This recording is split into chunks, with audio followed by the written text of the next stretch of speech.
Welcome to Book World, The Great Escape. I'm author Susie Peterson. My co-host over here is author Michael Scott Clifton. Today we have a special guest who is being a little mysterious. His name is Saengard, and we'll get to him in just a quick second. First of all, Mike, how is it in your author world?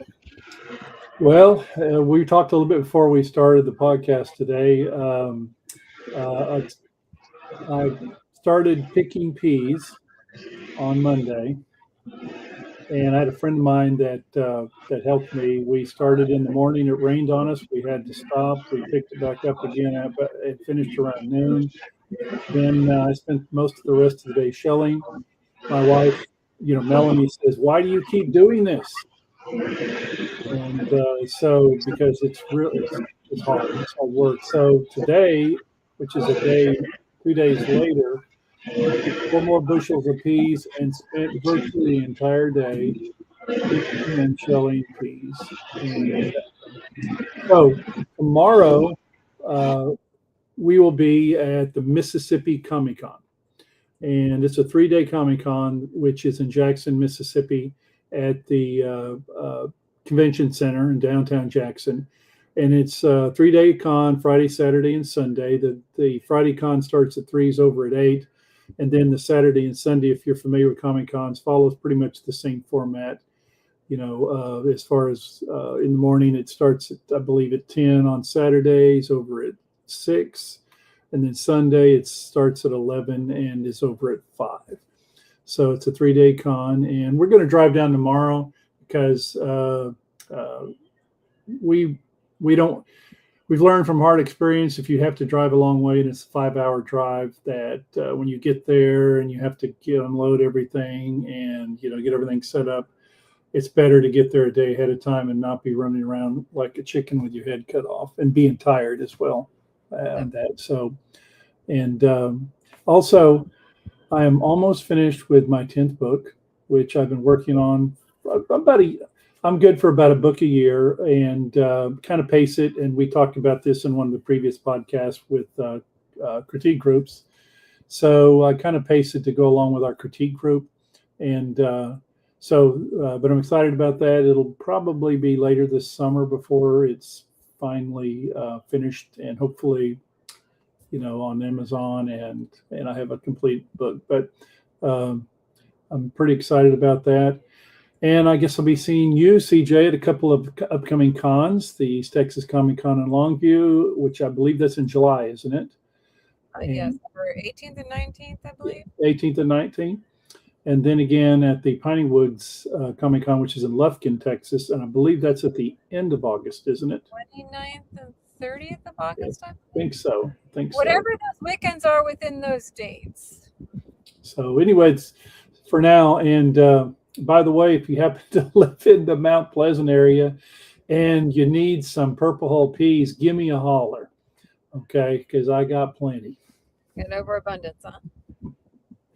Okay, so in my author world, as you mentioned, we have East Texas Comic Con, like I said, somewhere in the 17th, 18th, 19th, whatever that Saturday and Sunday is. And then I think it's the 29th and 30th at the end of August, whatever that Saturday and Sunday is Piney Woods Comic Con in Lufkin. And then I think it's the 19th and 20th, I believe, of September is Victoria Comic Con in Victoria, Texas. Those are currently out and have been announced. And I think I can go ahead and announce this. We are toward the end of a book I've been working on with a group of young authors that, I don't know if you guys remember me talking about the Christian Writers Conference that I went to, where I worked with a group of young teens, and a couple adults were in that group as well, of sci-fi writers and fantasy writers. And the whole group, I said, hey, let's get together and work on it. So each one took a chapter up to a certain point, and then I kind of finished off the book. And one of them's taken over and done the map for it. I've done the cover, and it's almost ready to go. It's going to be a trilogy.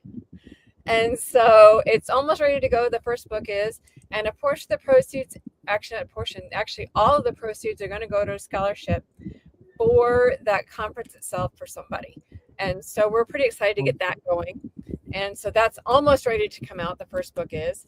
And then the trilogy that I'm writing that has my Magic Making Mischief sisters and their hubbies, including me and Super Hubby, that one is almost ready, but it probably will not launch till the spring because I want to make sure that other book gets out and gets the attention that it needs. So we're super excited to get those particular projects up and going and up and moving and ready to fly. Mumby's with us. She says hi, and she's one of my Magic Making Mischief sisters, so she says woohoo. She's pretty excited for that trilogy to come out. And I actually have a super cool idea with that, which has to go hand in hand with a guest we have coming in September. Her name is Keely, and she has a certain little bookstore called Get Fictional, who does candles that connect to books. And it's a really cool and interesting idea. And we'll talk more when she actually comes in September about that. But today we get to talk about Saengard. Saengard, before you unmute, you remember that issue we were having in the very beginning? We have the same sound issue coming out. I don't know if you can fix that. I changed my mic. Is that better? That is better. Thank you. Okay. We have a guest today, Saengard, and he is a sci-fi writer. He has a book out. You want to tell him about the book before we get started? Sure. The book is The World Ender, and it is a science fiction book that dips its toes into the apocalyptic genre or subgenre or blended genre.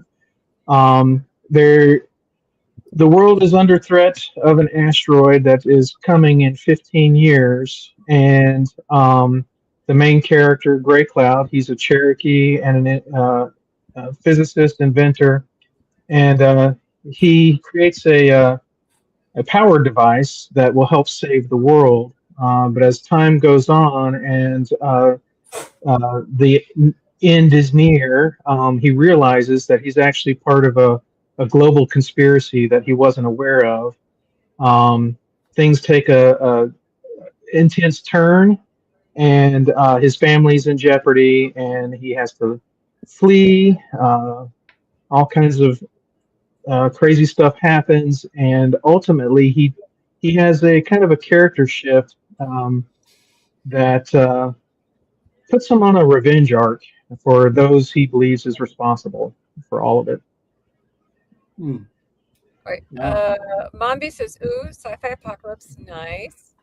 I'm going to get rid of that last comment who snuck in there before the chance to read it.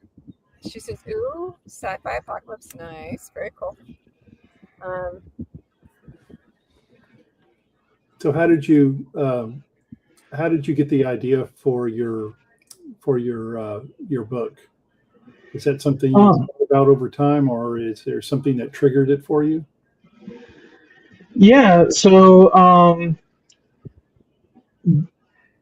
this story started back in about 1999.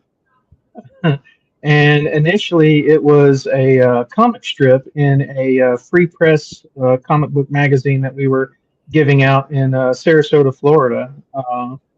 I was living there for a short period of time, and had a couple of real good friends from high school, and we decided to try and make a go of producing comic books for the general masses as is kind of a sort of edgy college age type of comic book type stuff.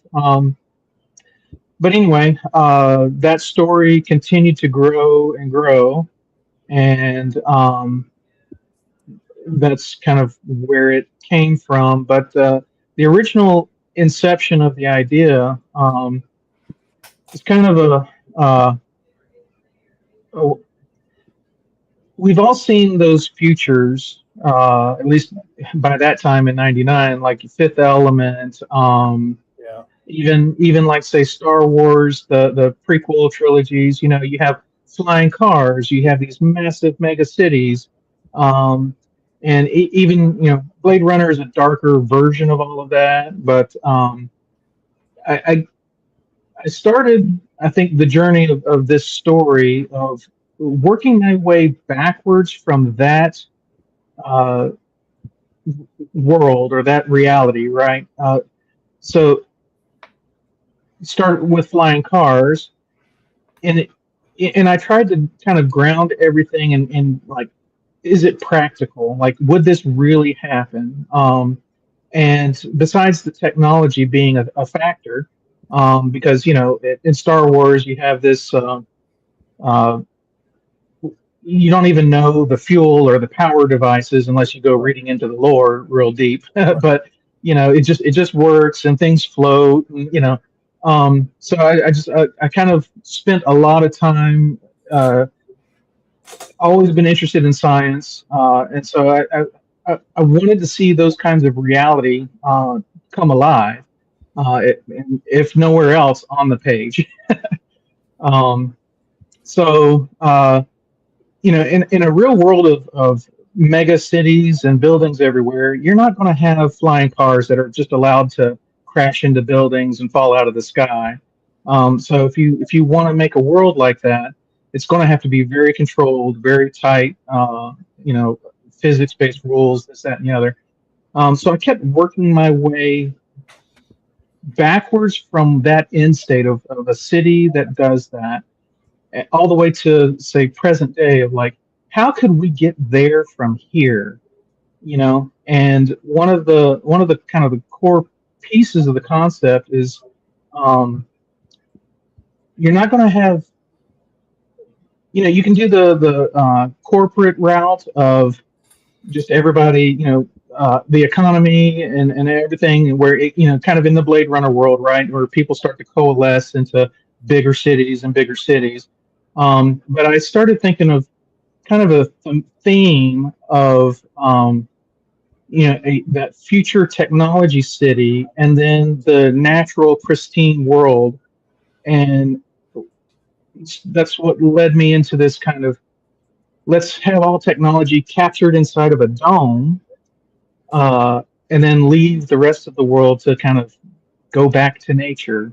So that's, again, this story is a prequel upon a prequel upon a prequel, and that's, I defined, figured out where to start this story, but the end of this story is really the beginning of the larger themes that I'm telling through the series. So. Okay, cool. Now, your picture isn't up here for a reason. Can you explain to those who are watching why and listening why? To be quite honest, I feel that a degree of separation between me as a person and the stories that I write, I need to have that separation. I can be truer on the page, without being a distraction to it. So that's one of probably a few reasons. Mystery, as Mommy says. So, in this day and age, a lot of times readers like to connect with the author. How are you going to connect with your reader if they don't have any clue of who you are? How do they connect with you? Well, that's where I'm hoping that the way I carry myself on, like, social medias. If you go to any of the socials that I'm on, it's usually at Saengard on pretty much all of them. I never post pictures. I never post images of myself, my family, or anything like that. So it's really just my thoughts on the page, and that's kind of where I want to connect in that way. You think it might be distracting? Yeah, especially like in the last handful of years, identity has been such a thing, and I'm over it. Right. So your book's a prequel, and Yes. it's a prequel, and obviously it's part of a series. Have you got all that mapped out yet, or is it still a work in progress? Yeah. So being that this is the first book in the series, I think it's kind of hard to technically call it a prequel, but in my head canon, it is a prequel. Okay. But yes, I have. as it stands, I've outlined 10 books in the series. This first book came out when I sat down to write. It's really just tell the story and leave out all the fluff. And I have had some feedback from some folks that it's very tight paced, things move fast, and some readers would like to spend a little bit more time with the characters and whatnot. But it's about at 49K words. So it's on the shorter side of a novel. You know, it's not quite. It's a little bit more than a novella. So, kind of one of my operating thoughts is if I can kind of hit that as a target range for the follow-on stories, I might be able to bundle 3 of them into a single book, and that would be like a standard novel length. You know. Sure. So my 10. Well, so my question is, you said that before we came on that it took you 20 years to write this one. What pace are you looking at getting these next ones out? Yeah, so that 20 to 25 years has largely been due to learning. Oops, sorry. I don't know where that ding came from. Learning how to write, honestly. I have made my wife go cross-eyed with all the different revisions. And she actually had refused to read the most current one until it was published. Because she's like, you keep changing, you know, characters and what they do and this, that, and the other. You know, and I've had the major milestones in each of the stories, and it's just a matter of, you know, creating the connective tissue from those moments, those set pieces throughout the stories. So I have, like I said, 25 years is basically just working on the craft to try and make it right readable by people who don't know me. And I think this has opened the door. You know, it's not going to take another 20 years. I'm actually. But I was kind of wondering what your pace. Yeah. Pace So I'm was. currently.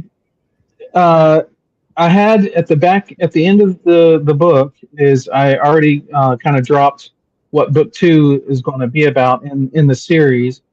And I've started working on that. I hope to have that done by the end of this year. And I also have in the last chapter of the book, the story takes 15 years.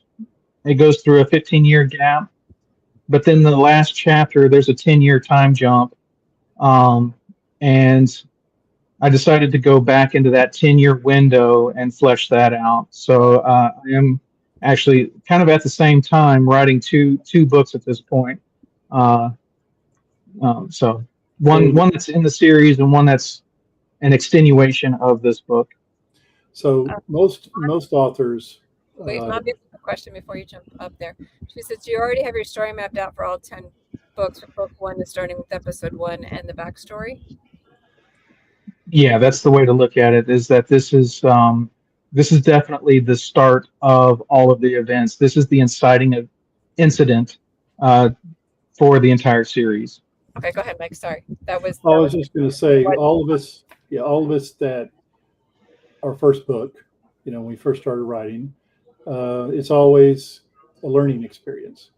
And the old thing about, well, I wish I knew then what I know now, so to speak. And so I'm curious as to what you've learned writing your first book that will help, that has helped you, that will help you in the books to come to make them more smoother and to flow better. Yeah, absolutely. To be honest, I do a ton of research on just about whatever I'm interested in, which thankfully I'm interested in a lot of science stuff, so I begin to pull that into my story. But I did probably 20 years worth of study of the industry as well. So when I did finally hit the publish button, I feel like I came in with wide eyes open. I have learned a few things. I initially started with the Amazon. They give you an ISBN, automatically for free. Sure. And now that I'm looking at getting off of just the Amazon platform and moving out, at least for the printed copies of the works, using, let's say, Ingram Spark or what have you. I'm going through the steps of buying my own ISBN and updating Amazon so that I don't lose all the reviews and this, that, and the other. That's probably about the only misstep I feel like I've made at this point. But what you don't know, you don't know what you don't know. Sure. So is your wife? Who do you bet? Is your wife who sort of proofreads your books? Do you have somebody that you bounce your ideas off of? How does that work with you? I'd say for 99% of the effort, I'm staring at the ceiling, trying to think of what's next. But when I did get to the point of, all right, I think it's good enough, I did have a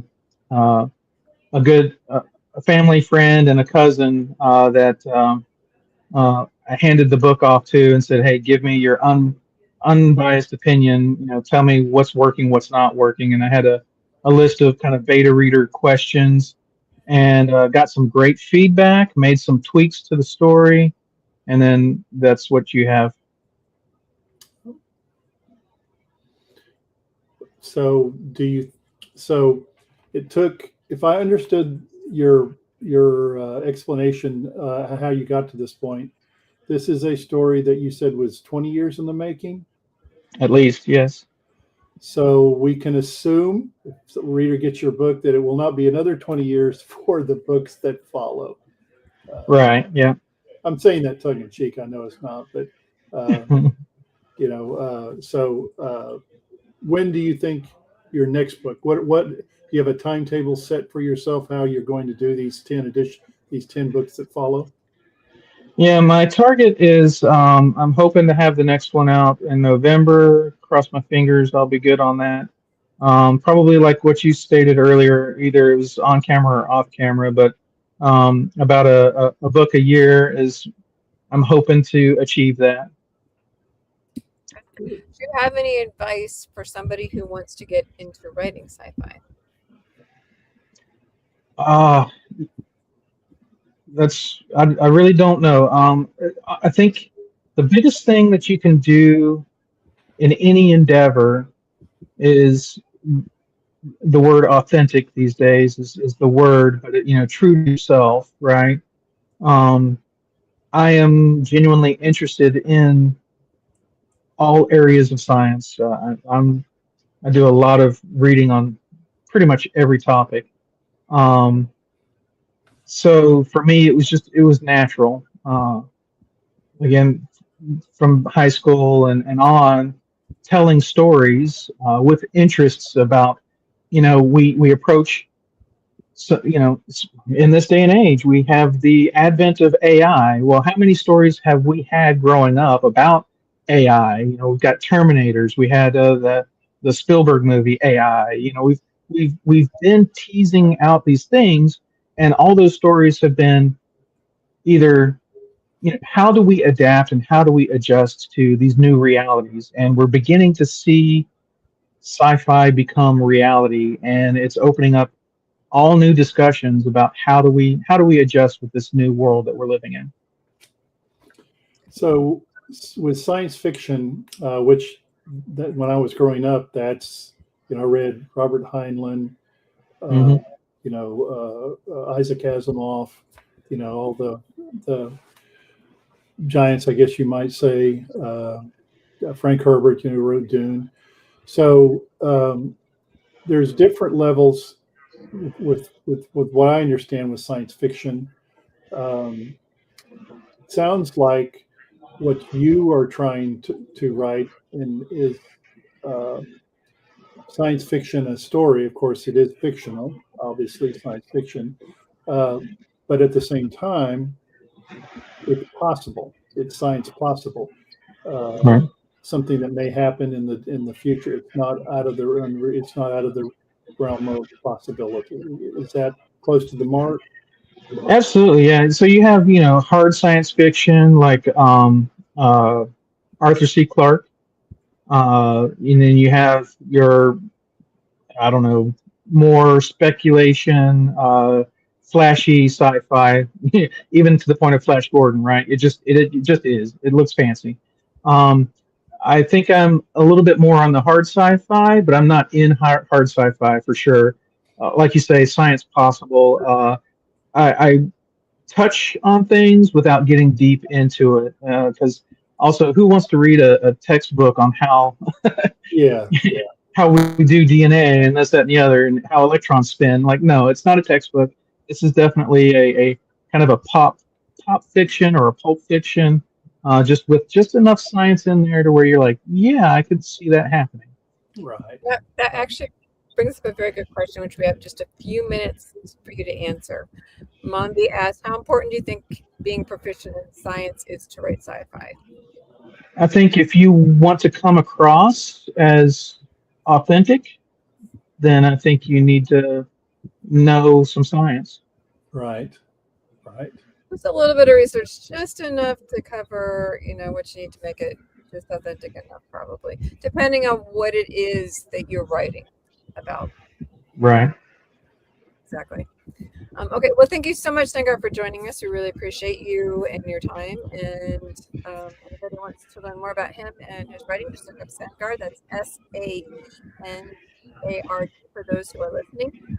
Make sure to check him out. I know he's on Twitter, Instagram, and Facebook. So check him out on those good things. And his website is Punk City Books. That's PUNKCITYBOOKS. Make sure to check him out there. Next up, we have Lydia Holly, president of East Texas Writers Guild. So make sure to check us out next week at 4 o'clock Central Time, same time, same place. See y'all then.